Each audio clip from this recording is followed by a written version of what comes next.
Have you ever prayed for healing over your child or a loved one and deep inside wondered if God was listening? As parents, nothing hurt more than watching our children or families struggle with sickness. Sometimes we feel helpless, powerless, even fearful. But I want you to know the same Jesus who healed the Centurion servant, who cleansed 10 lepers, and who restored Naaman health, is still healing today. And today I want to teach you how to pray for physical healing over your child and your family in a way that is bold, biblical, and full of faith. Believe God is still a healer. Before you pray for healing, you must settle in your heart who God is. In Exodus 15:26, he revealed himself as Jehovah Rapha, the Lord who heals. Parents, before you pray on your child, you've got to know that God is a healer. If God ever healed your body or someone in your family, you know God is a healer. Healing is not something God used to do. Let's put that out there. It is who he is. Just as you believe he saved you, you must believe he heals you. As a parent, your faith becomes the covering for your family. If you want to pray for your child healing, start here.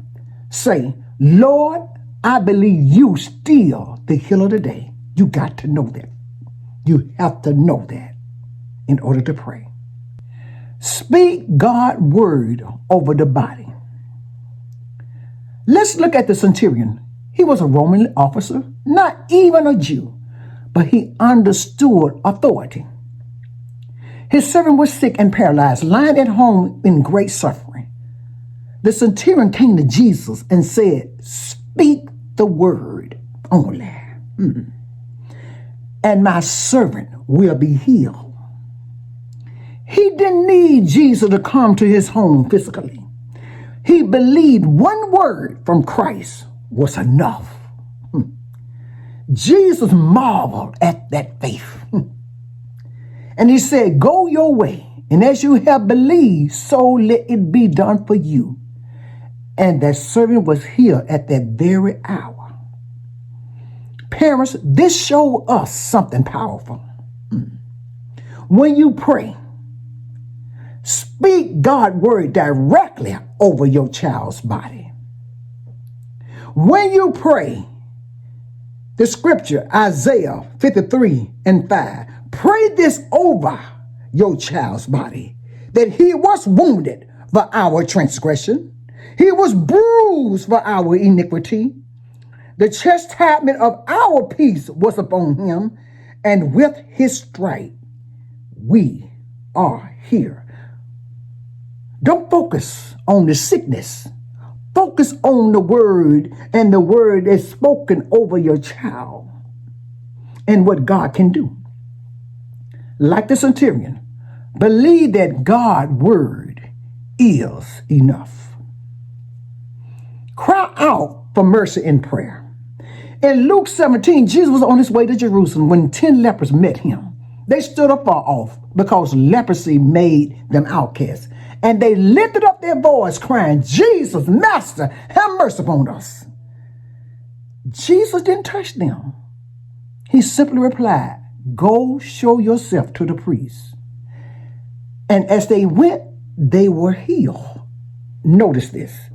Their healing didn't come before they obeyed. It came after they walked in faith. As parents, sometimes all we can pray is, Lord, have mercy on my child. And God hear that prayer. Crying out is not weakness, it's faith in action. And sometimes, like the leper, we must take a step of obedience while believing for the healing to manifest. Pray consistently and boldly. Blind Bartimaeus was sitting by the roadside when Jesus passed by. He shouted out, Jesus, son of David, have mercy on me. The crowd told him to be quiet, but he shouted louder until Jesus stopped and came forward. When you're crying out, don't let nobody stop you praying. Cry out boldly. No, Jesus is not hard of hearing, but sometimes he wants you to come boldly before the throne. Sometimes people will tell you that you're praying too much. Don't listen to them. Why would you say that when God said pray without ceasing? Are you believing too strongly? Are you hoping too high? Don't listen to the naysayers. If you have that faith in God for a miracle, if you have to walk alone, walk alone.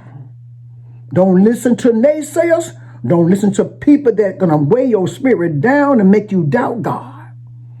Don't let anyone silence your prayer. Just like Bartimaeus, keep crying out loud until Jesus answers. Continue to show God that you will not let go until your child receives his healing. Hallelujah.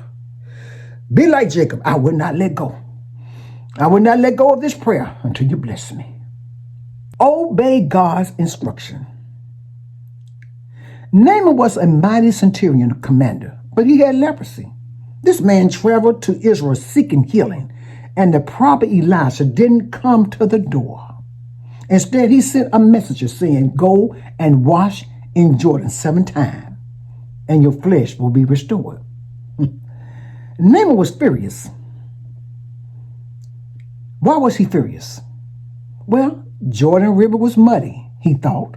Surely the prophet could have came out and waved his hand and healed me instantly.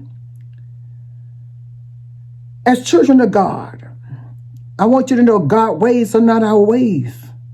His thoughts are not our thoughts. And his instructions not our instruction. Healing was waiting on Naaman, but he felt like I'm a man of valor. I'm a mighty in God. See, sometimes we get too high. We let pride overtake us. I'm a centurion commander. Why didn't he come out? See, he missed the point. This man needed healing. Now, the way God healed you, don't question it. God was wanting to heal the man, but he was questioning which way he should do it. Kick pride out. Don't let your pride block your healing. Get rid of that pride. When you need God and he tell you to do something, do it. Humble yourself. He was not humbling himself. But God had mercy. See, God used people to help you. Sometimes when you're so high and mighty, you can't see which way to go. Sometimes you just feel like God should do this. Sometimes God just sends people your way to straighten you out. And I thank God for his servant. His servant urged him to obey. And finally, Naaman dipped 7 times in Jordan, and his skin was restored like a child. Parents, healing sometimes come through simple obedience, following wise counsel, forgiving someone, fasting or praying. Don't despise small instruction from the Lord. Healing flows when you obey. Declare healing over sickness. When you pray, don't just beg for healing, declare it. With his stripes, you're healed. Notice the tense. We are healed. Jesus paid it all on the cross. Declare with authority. Lord, I declare healing over my child's body today. I declare divine healing, mental healing, emotional healing over my child's body. By your stripes, they are healed. Speak life, not death. Speak healing, not despair. Thank God in advance. Finally, just give God the glory. Thank him. You don't have to see it. You can believe it. What is faith? Faith is the substance of things hoped for and the evidence of things not seen. You probably don't see the healing right then manifested, but hey, thank him in advance because you believe. You don't need any evidence because God has already done it. Philippians 4:6-7 said, in everything by prayer and supplication with thanksgiving, let your requests be known unto God, and the peace of God shall keep your heart and mind. When you thank God before your healing. You're saying, Lord, I trust you. I know you're going to do it. I know it's already done. I believe you're working it out. Gratitude in prayer open the doors of peace, even while waiting for the miracle. Parents, teach your children to thank God, not only when he heals, but while they are still believing. The Shulamite woman believed that her son would be brought back to life. She did not waver in her faith. Parents, let's think about her. She shut the door to death and went to the man of God, and God brought life to her child. Think about that. Sickness may attack the body, but it cannot defeat the promises of God. When you pray for your child or family, believe he is still the healer, speak his word, cry out for mercy, persist in prayer, obey his instruction, declare healing with authority, and thank him in advance.